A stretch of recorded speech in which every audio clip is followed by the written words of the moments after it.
ये सीखने और सिखाने के लिए दोस्तों भाइयों,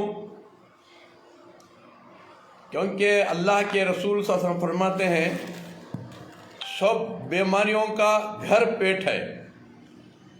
इंसान अगर पेट का ख्याल रख लिया, पेट की इस्लाह कर लिया, तो उसकी पूरी ज़िंदगी की इस्लाह हो जाती है।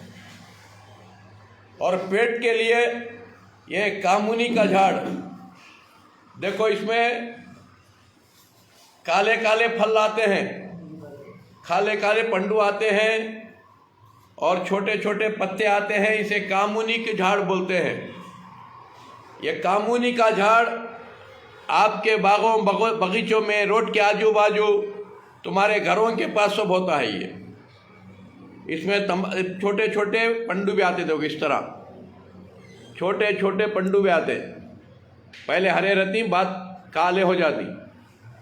अगर ये आप जूस बना के पीते रहेंगे, या इसकी चाय बना के पीते रहेंगे, या इसका भाजी चाकना बनाकर खाते रहेंगे, इसका कतली अचार, इसका कतली चार बना के खाते रहेंगे, सालन, आप हर बीमारी से बच जाएंगे, पेट की बीमारी से।